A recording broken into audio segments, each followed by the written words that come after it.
When you have been assigned work by a teacher, you will receive a notification which can be accessed in the My Frog Notifications menu here. Alternatively, you may have a homework calendar on your school's Frog dashboard which will display this work. This is an example of the homework calendar in case you're not familiar with it at this point. I can see my homework for next week, and I can see that I have been set a maths quiz. Double-clicking on the homework tile will take me to the homework itself. Here I can see a bit more information including the quiz, which I can access using the Launch Quiz button.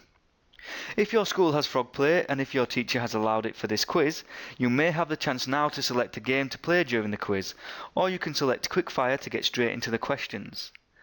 If you don't have Frog Play, then you'll get straight into the quiz from the Launch Quiz button. So I'm inside the quiz now, and it's worth noting there are a few options in the top right hand corner of this window. You can increase or decrease the font size, expand the quiz to a full screen, and choose whether you want to turn on accessibility mode or not. In a quiz you will be presented with different types of questions that require different actions, so make sure you read each question properly.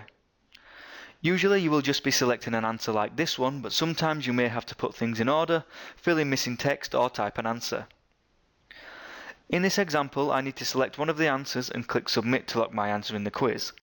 If I was unsure about the answer, I could skip it and come back to it later by clicking on the Skip button here.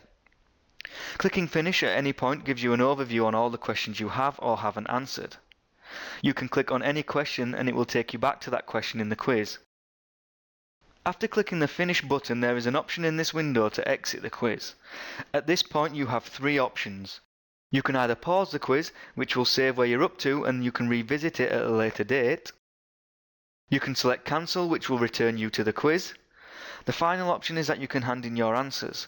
You should only hand in your work when you're happy you have completed the task, as you cannot go back in and retry the quiz once this has been selected. When you've handed your quiz in, you will be taken back to the assignment page. If there were more activities, then you could attempt these now, but in this example there was only a quiz, so I'll click on the Hand in Assignment button in the bottom right hand corner.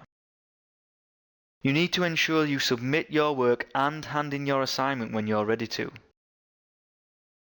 If your school does have Frog Play, they will have set up a page where you can see other quizzes. If you complete these quizzes on your own, you'll earn credits which you can use to unlock more games or buy parts for your avatar. You can earn more credits depending on how well you do in a quiz, more if you choose English or Maths, and yet more credits if you choose to play quizzes on a Sunday. There are also two-player games in Frog. You can select a quiz, then a two-player game, and then invite a friend to join and play against you. Lots of English and Maths quizzes have video tutorials too, so if you get stuck, you can get instant help.